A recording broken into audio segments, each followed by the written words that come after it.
Welcome to another episode of Purchase to Profits. I'm Seth Ferguson. Our guest today has over 40 years experience working with government agencies as well as private and public organizations. Since 2007, he has been investing in multifamily and student housing assets in emerging markets.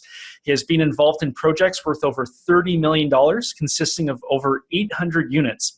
His company currently controls 318 student housing beds in properties in Georgia, Arizona, and Ohio. He's currently focusing on value-add properties, including student housing, market rate, and senior living multifamily properties. Jeff Greenberg is the CEO of Synergetic Investment Group. Jeff, welcome to Purchase to Profits. It's great to have you on the show. Well, thank you very much. It's great to be here. Yeah, I'm really looking forward to this. So to kick things off, what are your real estate goals? Well, my goals have changed over years. Originally, they were, $10,000 a month in income. Take care of, to retire from my W-2 job. It's just now it's more just to finance my lifestyle, to enjoy training people. I enjoy educating people, working with people, helping people along, and making some profit as well on that. So it's more of a flow right now. So do you have a unit number that you want to hit every year, or a dollar volume, or is it more your equity position in your current portfolio? How do you set it? I don't have a specific number. We do want to continue on it right now with the way the market is. We don't push, if we get some deals this year, if we don't get deals this year, it's fine, because right now we're consider the market too high. And so we're being very cautious with it. So there really isn't a number. I'd like to get, up to 5,000 doors, but that may be, a little ways down the road. You might have to wait until the end of the very end of the cycle, and as things kind of correct. Right. We were pretty much net sellers in the past, so we've been selling off a lot of stuff, and we have a property right now that's on sale. And then we're looking very hard at value add deals. If we find them, we'll go into them. If not, there's no pressure for us to have to. I'm in a position now that I don't have to do deals. My team doesn't have to do deals. We do them when we find good deals. They have to be quality deals. Yeah, that's a great position to be in. It is. Yeah. It is. Yeah, it takes the pressure off. Yeah. So when you were in the build phase of your portfolio, did you ever try things that you thought for sure would work, but didn't really turn out working very well? Well, there's always things that you end up doing that maybe you could have done differently.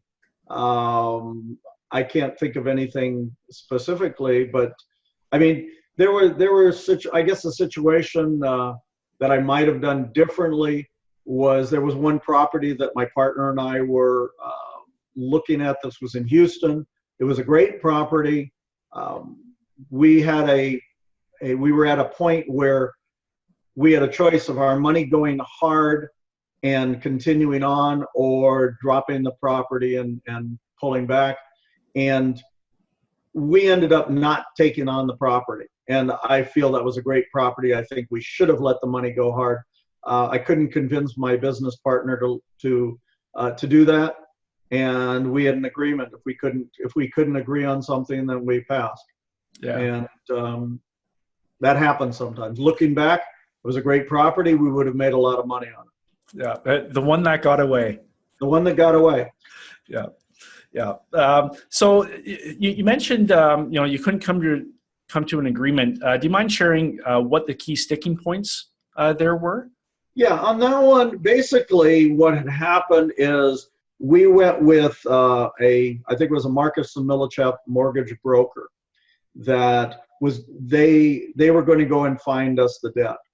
And we were also working with another mortgage broker, and that mortgage broker was looking elsewhere. The Marcus & Millichap guy spread the deal out to everybody. He sent it out to every lender he could think of, And then the other broker came in and said, okay, I'm shut out. He couldn't get into any of the other, all the lenders that he was looking at, he couldn't deal with. So now we were down to only trusting this Marcus and Millichap broker that we didn't know, that was given to us by the broker himself. And we weren't comfortable enough to trust that, that the whole deal was going to depend on him finding us a loan. Yeah. And because of that, my partner, who was very conservative, said no, she didn't trust that he was going to get us the deal. And because we had another mortgage broker we trusted, and we expect him to get the deal, but he was shut out. And so that kind of blew the deal. Yeah, that's kind of too bad that it worked out that way. Have you changed how you operate in working with brokers because of that? Well, not so much working with brokers as much as I don't have a partner anymore. Good or bad, the decisions are mine. I have a team, but final say-so is mine. Yeah. And typically, if we're putting money at risk, typically it's mine. And so that's pretty much the case. But as far as mortgage brokers, I'm still looking at outside mortgage brokers, as well as I'll take the in-house broker with a brokerage firm as well. But usually I want at least one other broker looking at deals for me. Brokers don't like it when there's multiple people, multiple brokers going out and looking for loans for us. But we typically will go with at least two people to get different opinions. For sure. And I think that's really important, just because you want to have a bunch of different eyeballs on the deal, just in case you miss something, right? Exactly. Yeah. We were talking before we started recording about your team. Do you mind sharing how you started building and putting together your team, and how that's really changed your business? Well, the team came out of a mentoring group that I was doing. A group of people that I was training, and all of a sudden they brought in some properties, and we started looking at the properties. We made an offer, and we actually got the properties. And so we said, hey, this works. Let's keep going with this. We've brought in some additional people that I liked the way that they were looking at deals. And we said, hey, let's bring you on. I had somebody from the outside, actually someone from Washington, D.C. area, that brought me some properties. And the way that she presented them, the way that she logically brought it to me was phenomenal. It wasn't just like someone said, hey, I want you to mentor me. This person brought me a deal. They told me why it was a good deal. They told me why it was a good market. She gave me everything laid out. And I said, this deal might not work, but I'd like you on my team.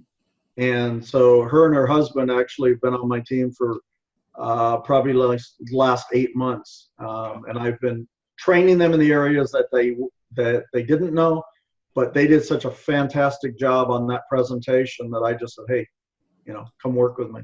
Yeah, that's great. Do you have any tips on building your team for somebody maybe just starting out in syndication or getting into multifamily? Well, there's different aspects of the team. Obviously, you've got, the typical team people talk about are your property managers, your mortgage broker, your insurance agent, all those kind of things. And, everybody talks about that. And, as far as, property managers, we go and get references and we interview them. Insurance agent, I've been using the same insurance agent, for the last 10 years for all my different properties. He's out of Texarkana, but it doesn't really matter where they're out of. I typically get a different lawyer depending on the state. I try to get an in-state lawyer for the transaction and for the contracts and the loan documents. My SEC attorney, it's someone I've been working with for years as well. Those type of team members, the best thing is usually references and find out what other people are doing.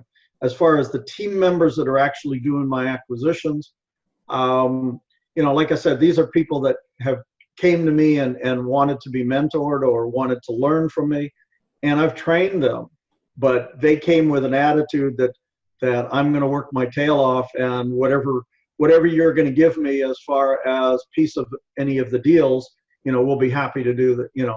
We'll be happy to come in and do all that work for you. Yeah. and work together. And we've closed 2 deals so far with my group, and we're off to looking at another one right now.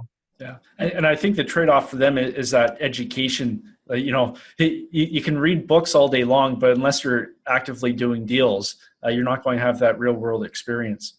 Absolutely, and I've quarterly I meet one-on-one on a conference call with each of my team, because my team's scattered around. Most of them are in California, but I've got team members in Oklahoma, in Washington, and Connecticut.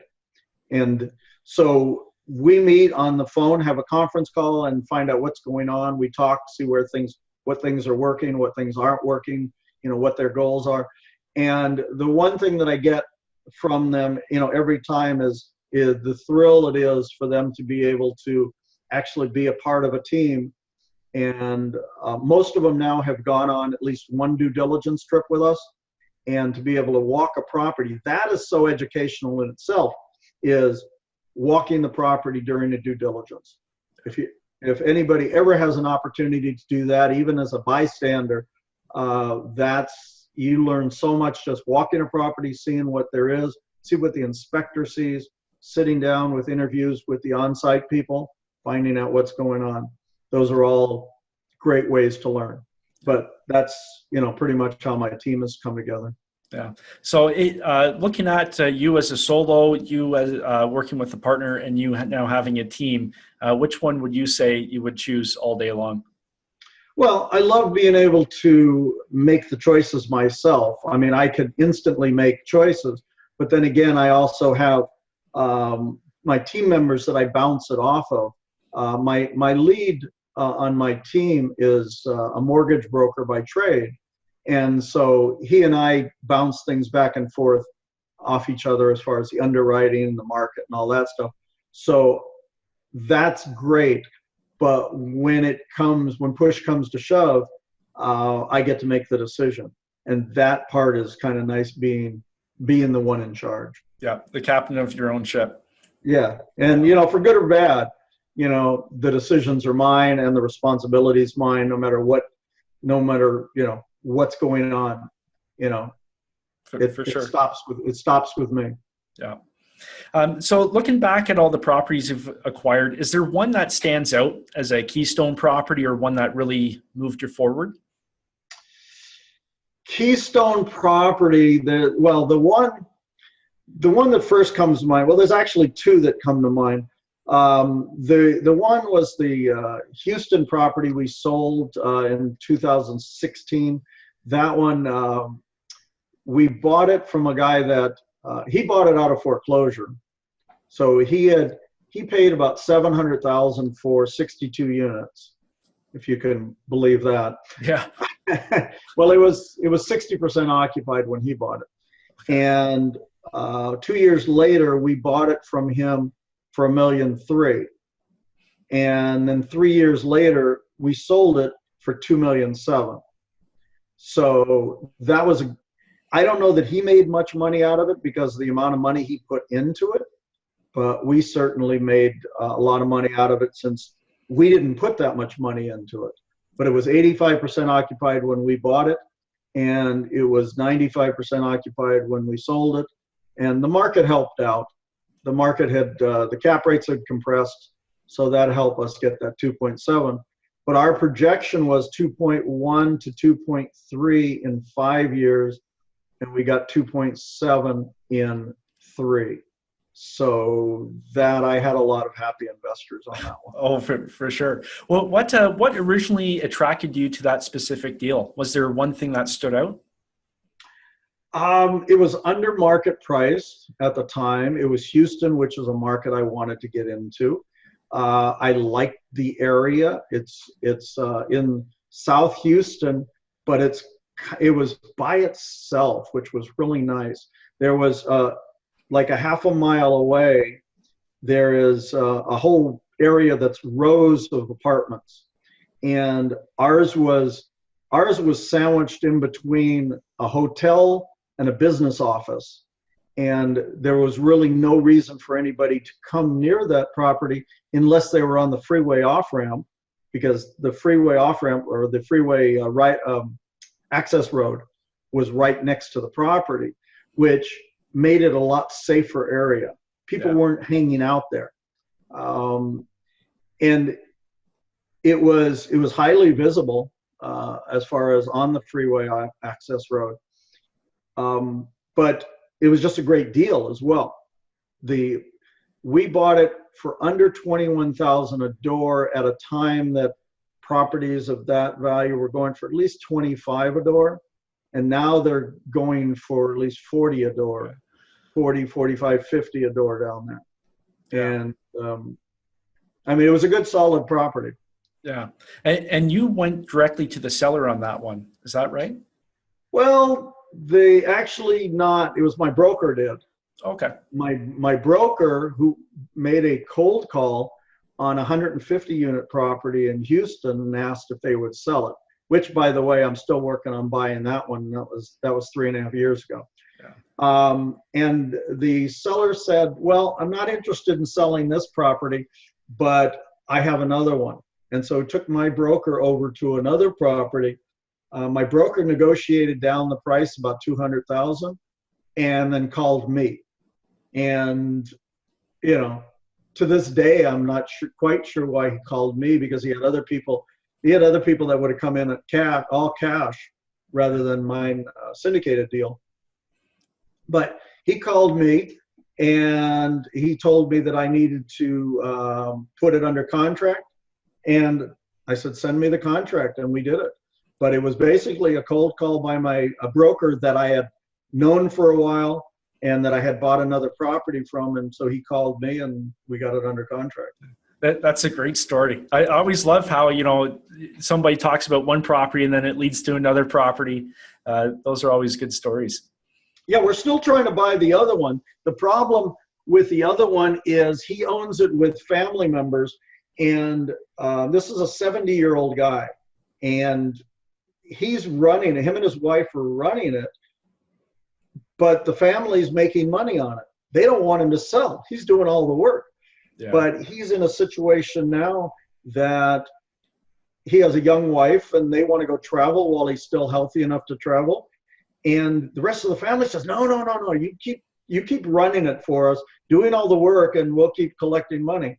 And I'm sitting there, you know, hey, it's time for you to sell it, you know. Hey, if they still want their money, you know, if they still want their cash flow, let them owner finance. They can owner finance it, and they can still get in their money. I'll just run it for them. Yeah. That I'll own it, and they could be, you know, have the note, whatever.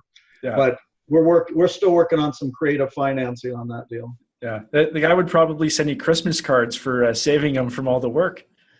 Oh, well, the funny part of it is what I asked him what he did with the money that from the sale of the property when we bought it. And he went and bought 2 single-family homes. And then what he did is he did owner financing on those single-family homes to a buyer. And he says he'd much rather hold the debt, because now he has no work, but he's getting all this cash flow out of these single-family homes. And he's saying, hey, I should have done that a long time ago. But that's because otherwise his wife was managing and he was managing the maintenance. Yeah. And he's ready to get out from under this deal. I mean, he's in his mid-70s. He's been doing it long enough. Yeah. So to cycle back to that deal, what was your business plan going into that purchase? Because you had mentioned the occupancy was around 85%. So were you going in strictly just to fill it up, or was there a value add component in there as well? There was the filling it up. There was also raising the rents because they were below market rents. It was also all bills paid. And so we were doing a bill back on that as well. Yeah. And there was some hard down units that had to be brought up. there was also some interesting units that the living room was like an L shape, and you would come in on the leg of the L and then have to make a left and then into the living room. And all we had to do on those, these are 1-bedroom units. So all we had to do is to cut off the leg of the L and move the front door to the other side. And now we just added a bedroom, put a wall up, and we added a bedroom. So there was about 2 or 3 units that were able to do that. And that added $100 a month in rent, converting the 1-bedrooms into 2s. Yeah. So those were mainly, that was most of it. And then, of course, the compression of the cap rate helped out on as well. Oh, for sure. And was that a big factor in you choosing to sell at that point? Just the way the cap rates were, or what had you exit? Yeah, when my broker said, "Hey, why don't we sell?" and I said, "Well, what can we get?" Well, first of all, I said, "Oh, we have a prepayment penalty." It was about $100,000 prepayment penalty. And he said, well, he thought that he could probably get, what did he say, 2.9. I think he started at 2.9. He said he probably could get, I told him if he could get 2.6, I would be happy, because I projected a 2.1 to do a 2.3 in 5 years, as I mentioned. And I said, look, if you can get 2.6, we'll do it. And if I have to pay $100,000 prepayment penalty, okay, no sweat. And that's kind of what happened. We didn't have to sell. Fortunately, though, we sold it in March of 2016, and it flooded in August. So we got pictures from them that the property was underwater, in August. So the timing was good. Oh yeah, for sure. That's great. So looking back at you and your real estate portfolio, how have you really profited from investing in real estate? What changes has it made to your life? Well, I got rid of my W-2 job, so that was nice, and I get to relax. I get to spend more time with my grandkids. I get to, I have my home office that I use, and my commute. My 25-foot commute is a lot nicer than what I used to have to do. Yeah. So I may work a lot of hours, but they're my hours. They're in between saying good morning, to seeing the grandkids, or helping out, doing something else, taking the dog for a walk, going on a bike ride. But it's on my time. Yeah. And so I've got that freedom. And, eventually when my team is doing more of my work, I'll probably have even more time to do things. Yeah. Probably do some traveling with my grandkids and my kids and that kind of stuff. Yeah.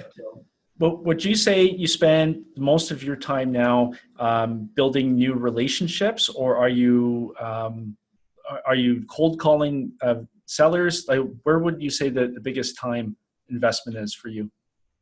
Most of my time is in raising equity and networking. I spend most of my time talking to people, going to different networking events, going to meeting with a lot of people, talking to people. I don't typically do cold calls. It's people that I know or that I've met at some function. Yeah, that's pretty much what I spend most of my time doing. Yeah, that's the best way to do it, through relationships, for sure. Mm-hmm. So Jeff, where can people find you if they're looking for some more information? Well, you got my website, which is www.synergetic.ig.com. That's spelled SYNERGETICIG.com. You can email me at jeff@synergetic.ig.com, same spelling. I'm also on Bigger Pockets. Those are probably the best places to catch a hold of me. That's great. Well, Jeff, I just want to say thank you very much for sharing your real estate success with us today. Well, thank you very much for having me. This was great. Yeah, no, you're very welcome. Hopefully we can do this again some other time. Absolutely. Yeah. And to you, our viewers, I wish you well on your journey from purchase to profits. See you next time.